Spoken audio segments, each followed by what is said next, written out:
Hey, how's everybody doing today? I am doing a lot better. I've had some struggles in recent weeks. I've had a busy couple of months. My grandmother passed. I've been having some stress in my career. Not horrible, but you know, stuff's going on. And when things went weird, here's the thing, the bullies are always there. Last week or so, I had a moment where I let them get to me, and when I normally don't, but I feel a lot better. And I need to not let them get to me, if nothing else, because I ate way too much junk. I let myself go down that path, or I don't feel good, so I need some certain kinds of foods to make me feel better, right? So I need to stop doing that. I just had an amazing meal. My wife and I, Larisse and I, went to this Middle Eastern place, Al Amira, I think it's called, right up here on Kennedy Boulevard. I could walk there in less than 5 minutes. And it is an oasis in this neighborhood. This neighborhood is all tacos and pizza, you know, like Flatbush Avenue, if you know Brooklyn, very urban retail establishment kind of places. There's a counter, there's more takeout business going on than people sitting and eating. Or it's a bunch of kids after school getting some cheap food instead of going to McDonald's type of thing, right? This place was beautiful. It's Middle Eastern, Palestinian, Pakistani, Lebanese kind of mix. The families and the chefs and the people running the place, different Middle Eastern backgrounds. The food is amazing, clean food. And I ate a good amount of food, but I didn't overeat. I didn't stuff myself. I didn't hurt when I left the place, right? And I think that's the key. And for me, I can eat food like that, real food, in abundance, and lose weight. If nothing else, I probably will not need to eat the rest of this day. I am very satisfied. I'm not in pain. I had a lot of vegetables. I had a lot of, they had a mint yogurt, didn't do any alcohol. They had a homemade lemonade with, mint lemonade, a homemade lemonade with mint, and they blended it up so it almost looked like an orange Julius. It had that froth because it was blended. Oh, it was so good. They had homemade lemonade, hummus, baba ganoush, tabbouleh, doma, the homemade grape leaves, right? Got some chicken, some beef, even the ground beef, almost like a hamburger kind of thing, ground beef and a kebab. And then they had the pita bread, of course. I was really good, thanks to my wife again. I said no to more bread, but the service is so impeccable. He saw me dipping into the hummus with my fork, and he was like, bring them some more bread, bring them some more bread. You know, the patron of the establishment was just an amazing, amazing guy, and the service was impeccable, and the entire family, the entire staff, I don't know if they're related or not, but it felt like it was a family place, right? But it was beautifully designed. I really enjoyed this place, and I need to eat good food. I'm going to eat good food. I can't lose weight and eat diet crap. So I just need to make better choices. I need to pace myself. I didn't rush. I had a nice, relaxing Sunday meal after church, right? And that's what I need to do. I feel a whole lot better. I've eaten less food and felt crappier because it was greasy. I know a lot of people don't like the term empty calorie, but there was not a single empty calorie on that table. Every single calorie, from a taste bud standpoint and from a nutrition standpoint, right? Protein, good carbs, no bad carbs on the plate at all. No fried food. Even pita is known, you know, is better than regular bread. If you ever look at the Weight Watchers points, a piece of pita is almost like a corn tortilla, right? It's the point value for the amount of bread you're eating compared to certainly like classic Wonder Bread, you know, the bleached flour, the stuff Atkins hates when you eat it. This whole wheat pita is always a little bit better. I don't know if it's high fiber, like a good multigrain bread kind of issue, but for whatever reason, it's less points on Weight Watchers. But when the second basket came out, I started, and Reese said, you don't need that. And I agreed. I had a little tiny piece. It was warm. It was yummy. But I did not dig into it like I could have, like I have in the past. And we shared a platter of appetizer dips, and we shared a platter of meats. And I have at least 2 meals left of to go, right? At least 2 meals left of food. So not only did we have a really great meal, for like the price of a normal meal these days, you know, I mean, eating out at a good place, we got a lot of food left. And part of that is me eating less. There's always this problem when you're dieting, trying to eat healthier, the idea that healthy food costs more money, right? You always have the problem when you're dieting that healthy food costs more money, or at least that's the impression in your head. And it can, but it doesn't have to, especially if you're eating half the amount. So you can eat this great meal, get this great food, and then eat it for 3 or 4 meals. The same amount of food I could have eaten in one sitting. I could eat in one sitting, but I don't need to. I don't need to eat to that place where I'm in pain. I feel really good right now. I don't have a food coma. I had a really great Arabic coffee, and they brought us some hot tea, and it is an oasis in this neighborhood. There's nothing else like it around here, except maybe one Italian place over on the park that's this nice. But this place might be nicer, and the service is so good. And they're just so appreciative to have you in there. They want you to come back. They're giving you that kind of service. It's hard to find that kind of service. I get depressed sometimes because I like to think I give that kind of service. And I go to McDonald's sometimes, and it's kids, but they're trained to give a certain kind of service. It's not great service, but it's efficient, it's effective, it's what it needs to be at a McDonald's. If something goes wrong, they don't have the training and the sense to really deal with it. But to get you a burger and a soda, usually, you know, they're in a rush, you know, you get your food quick. But then you go to a place where you expect a lot better service, and it's either horrible or they think they're good, but they're just a bunch of snobs. And I'm thinking, why? You're a bunch of waiters and you're being a bunch of snobs. Not that I'm going to be a snob to you. I'm sure that's what they get from so many, way too many, right?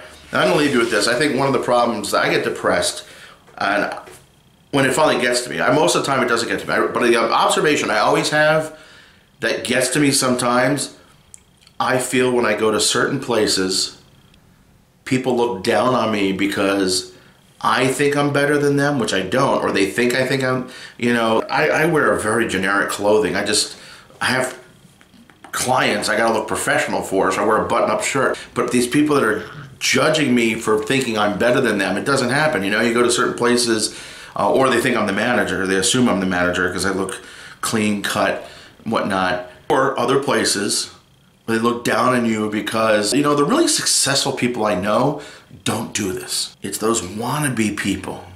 It's the people that are not happy where they are. They think the way to get to where they want to be is to put me down and put people down so to rise them up, right? The people I know that are really successful in theater, in music, in every walk of life, people I've met in the financial district that have nothing to want for in this world, actors that are completely secure, right?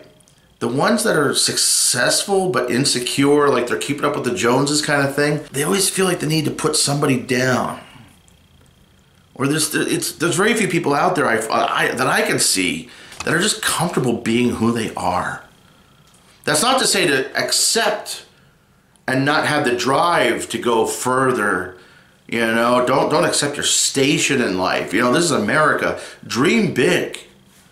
But don't climb the ladder on the backs of other people or on the negative comments towards other people, by the judgment of other people. Because we're all people. We're all human. You might be having a better day today. You might be having a worse day today. But all of us have good days and bad days, right? And I get upset after a point. I see this happening all the time, and I talk about it all the time.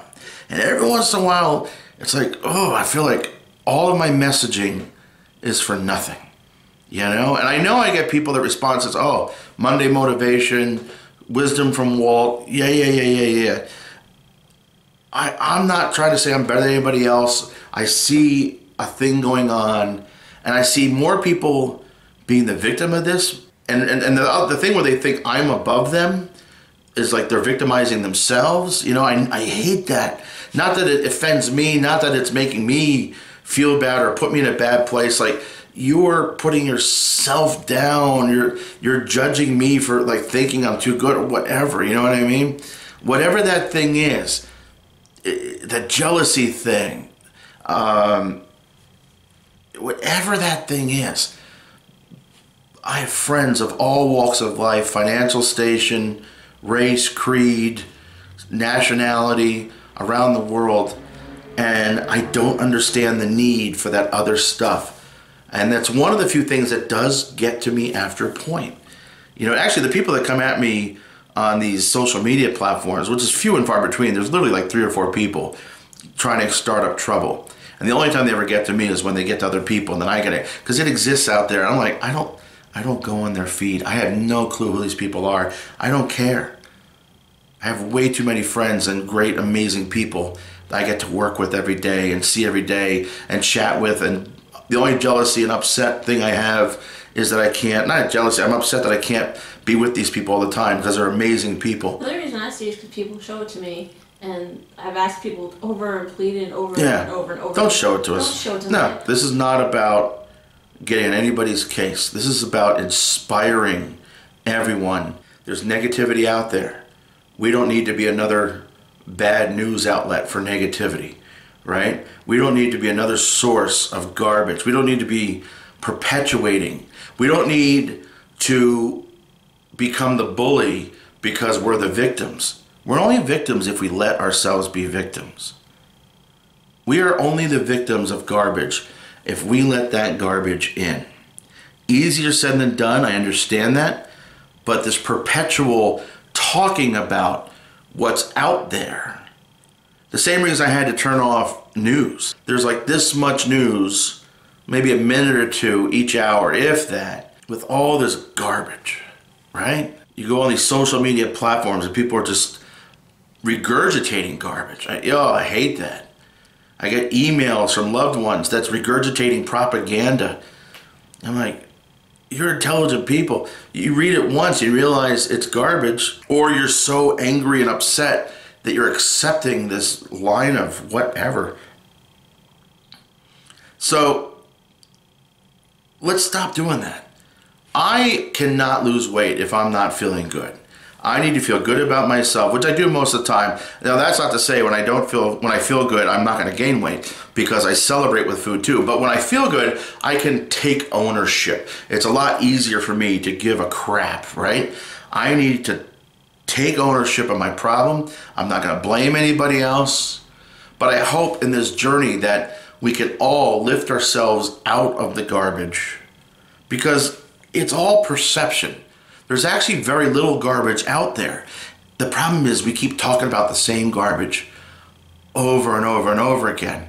That 1 minute of news is talked about, speculated, opined for 59 minutes. And in that 59 minutes, it goes from maybe this, maybe that. I hope it's not this. I fear it's this. God damn those people, they're doing this. Like in our minds, we start to justify the speculation as fact.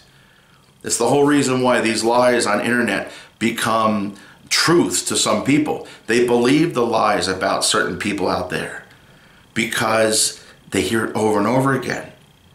And every time we engage, even if we think, I want to just correct the lie.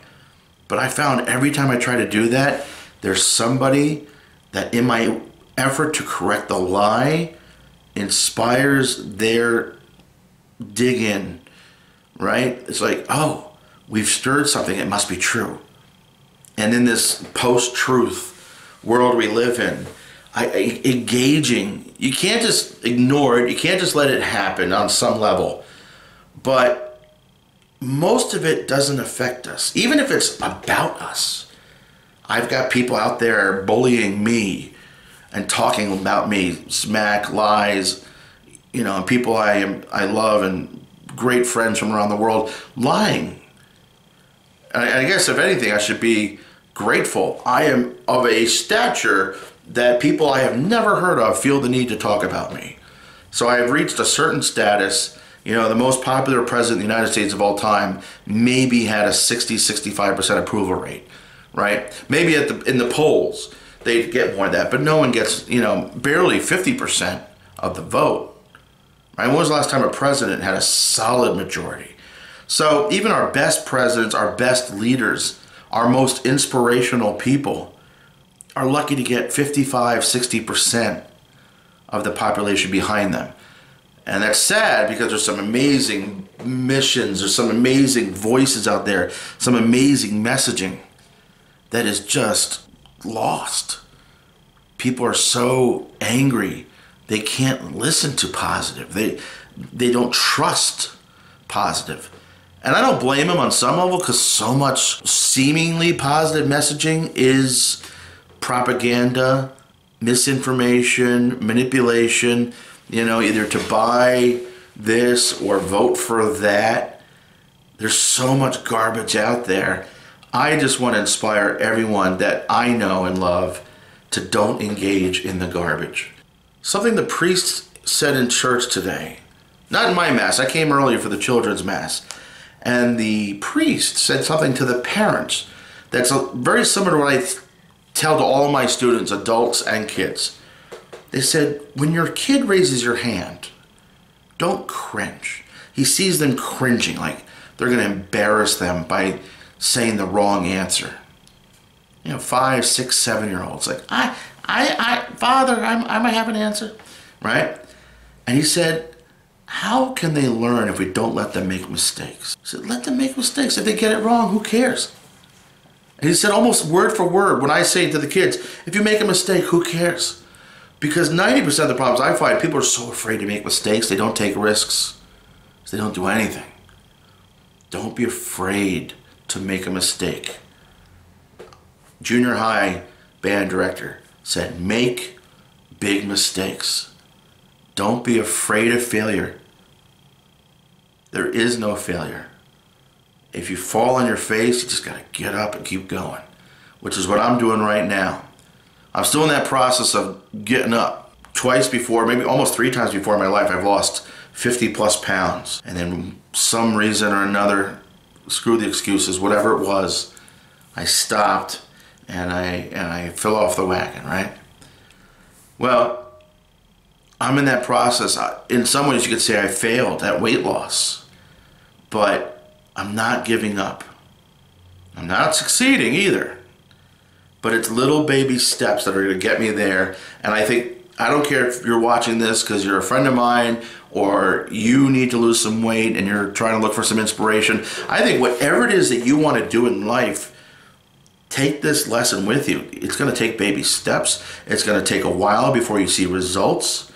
The people that see results too quick usually do it because they're cheating the system, and then they don't have the substance to keep it going, and they always have to start over, right? Those little baby steps are the ones you can build upon. And those are the ones I can build upon. I need to get better at accepting losing a pound a week. I'm really good at losing 10 to 20 pounds a week, right? That first week, because that feels good. Oh my God, look at me. I can lose 10 pounds in a week. And all of a sudden, next week you gain half a pound. Like, oh crap. I gotta learn better how to keep going in those moments when I get that plateau. We'll talk about that when we get there. But tomorrow morning I'm gonna start earlier and video a weigh-in. I haven't done that in a few days. I'm feeling good though, even though I didn't eat that great. And I haven't really been writing down weights. This whole scale that weighs me in stones is very, very confusing. So I'm gonna start writing down and tracking. Maybe because I do videos here, I'll write it on this wall right here. I probably won't be able to do that. But I'll start writing down. Maybe I'll start keeping a blog along that corresponds with these videos that says, this is my weigh-in today. Here's the video. This is what I've been eating. I really need to start journaling my food better. That's the Weight Watchers way a little bit. And I hate it when all these other commercials for Jenny Craig and Nutrisystem say, oh, no weigh-ins, no meetings, no this, no that. Great, eat this prepackaged fake crap that you sell. Nobody ever loses weight and keeps it off on those systems. I've known people on Weight Watchers keep it off. I need to keep going to meetings or doing something like this. This to me, this is like going to a meeting. You need real food. You need to learn how to deal with reality, with life, with real food. This video process for me is all about talking through the anger, the depression, the struggle that goes along with this, because it's, for me especially, food is so connected to everything I do, especially from the emotional side, right? And cool. Hey guys, thanks for tuning in. I will see you soon, and be strong, learn from your mistakes, but don't be afraid to make them. Love you guys.